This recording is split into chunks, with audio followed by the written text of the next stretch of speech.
मेरा जो पिक है वो ऑटो कंपोनेंट सेक्टर का कंपनी है। कंपनी का नाम है सीआई ऑटोमोटिव लिमिटेड। ये बेसिकली अभी एक पूरी तरह से एमएनसी कंपनी है और ज़्यादातर मशीनिंग और जो ऑटो कंपोनेंट जैसे क्रैंकशाफ्ट्स, उसके बाद कनेक्टिंग रॉड, जो वैल्यू एडेड कंपोनेंट्स है वो बनाती है। कंपनी का ईयर एंडिंग दिसंबर है।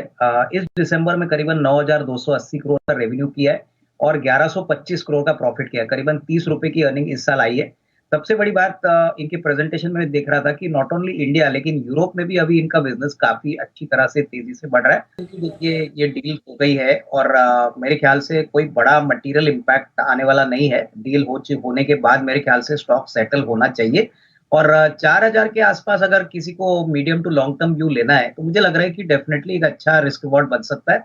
नजरिया थोड़ा सा मीडियम टू लॉन्ग टर्म रखिए, बट कंपनी बहुत बढ़िया है। बहुत ही अच्छी ऑर्डर बुक है, कैश पोजीशन भी बहुत स्ट्रांग है और ये जो सेल डील हो गई है मुझे नहीं लगता है कि इसके बाद कोई बड़ी सेल डील मैनेजमेंट के साइड से होगी। तो ये इस बात की पुष्टि रहेगी कि ऐसा कोई बड़ा सप्लाई वापस आएगा नहीं और जो निवेशकों ने आज खरीदा है उनके नाम शाम को जब आएंगे तभी मेरे ख्याल से मार्केट्स को कॉन्फिडेंस आएगा कि बड़े अगर फंड या कोई एफआईआईज इसमें निवेश करते हैं तो डेफिनेटली इसमें और थोड़ी एक पॉजिटिविटी आएगी। तो I would suggest to buy, but नजरिया थोड़ा सा लंबा रखे। एक क्वालिटी ब्लू चिप स्टॉक है और जरूर मीडियम टू लॉन्ग टर्म में पैसा बनेगा। अभी होपफुली कमोडिटी प्राइसेस अगर ठीक ठाक रहते हैं और अगर वॉल्यूम ग्रोथ आता है तो बजाज ऑटो, हीरो मोटोकॉर्प में आपको अच्छी अर्निंग्स ग्रोथ देखने को मिलेगी। तो मेरे ख्याल से ये जो बजाज ऑटो का बायबैक हो गया है, मार्केट शायद इसकी मार्च एंडिंग की क्वार्टर की नंबर्स डिस्काउंट कर रही है, जो मुझे लग रहा है काफी अच्छे आएंगे।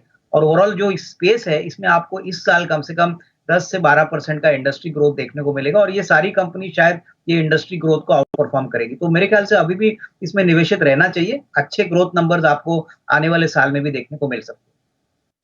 नहीं, बिल्कुल देखिए, एयू स्मॉल फाइनेंस बैंक की ट्रैक रिकॉर्ड अगर हम पिछले 2-3 साल के देखें तो कंसिस्टेंटली इन्होंने अपनी डिपॉजिट्स बेस बढ़ाए, कस्टमर बेस बढ़ाए और मेरे ख्याल से जो टायर 2 टायर 3 मार्केट्स में जो कस्टमर बेस है वो बहुत ही अच्छी तरह से इन्होंने मैनेज किया है।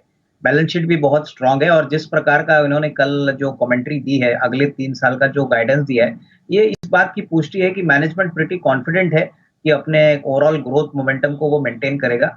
मेरे ख्याल से देखिए, नजरिया अगर थोड़ा सा मीडियम टर्म है, अगर साल 1.5 साल का, तो मेरे ख्याल से ये उन बैंकों में से है जो काफी प्रॉमिसिंग है, वैल्यूएशंस भी काफी रीजनेबली अट्रैक्टिव है और इसमें जरूर एक निवेश का मौका बन सकता है, प्रोवाइडेड आपको पोर्टफोलियो पिक के पॉइंट ऑफ व्यू से इसको खरीदना है। शॉर्ट टर्म में हो सकता है कि स्टॉक ऊपर जाए नीचे आए, बट डेफिनेटली इसमें अच्छी वैल्यू क्रिएशन आने वाले 1.5-2 साल में बनेगी। नहीं, इनफैक्ट देखिए अनिल जी, ये तो एक्सपेक्टेड था क्योंकि इस प्रकार का एग्रेसिव प्राइसिंग ग्रासिम करने ही वाला था, क्योंकि उसको मार्केट शेयर बनाना है और ऑब्वियसली अगर आप एशियन पेंट्स को टक्कर देना चाहते हो और मार्केट शेयर ग्रैब करना चाहते हो तो डेफिनेटली आपको अच्छी क्वालिटी अगर सस्ते भाव पे मिलती है तो डेफिनेटली कस्टमर को लुभाने के लिए ये बहुत अच्छी स्ट्रैटेजी रहेगी। पर आपको ये बात भी समझनी चाहिए कि अगले 3-6 महीने में इसका असर क्या होगा एशियन पेंट्स के ऊपर, एशियन पेंट्स कैसे रिएक्ट करेगी, ये देखना बहुत इंपॉर्टेंट है, क्योंकि देखिए एशियन पेंट्स की ब्रांड इक्विटी बहुत बढ़िया है। अगर हम पेंट की बात करें तो ज्यादातर लोग ब्रांड को ही देख के जाते हैं, तो मेरे ख्याल से एटलीस्ट 1-2 क्वार्टर आपको वेट करना पड़ेगा कि इसका प्राइसिंग का जो स्ट्रेटेजी है जो ग्रासिम ने अडॉप्ट की है वो कितनी बेसिकली रिवॉर्ड लेके आती है।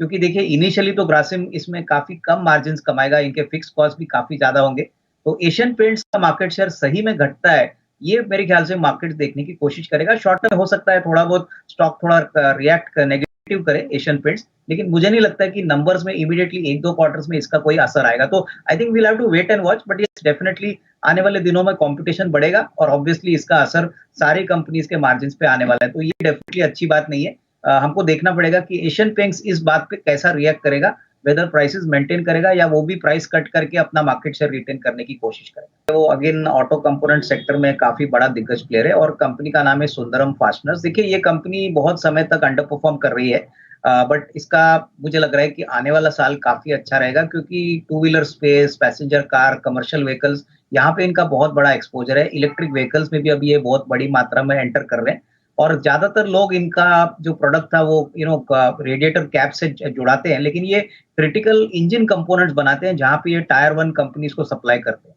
तो पिछले साल करीबन 5,600 करोड़ पे 500 करोड़ का प्रॉफिट कमाया था। कंपनी काफी लो लिवरेज है तो इंटरेस्ट कॉस्ट भी ज्यादा नहीं है। इस साल हमको लगता है कि कम से कम 550 करोड़ का प्रॉफिट आएगा और उसके बाद कम से कम 600 सवा 600 करोड़ का प्रॉफिट आने की उम्मीद है। तो यहाँ पे मुझे लग रहा है कि करीबन 1250 1300 का टारगेट प्राइस मिल सकता है।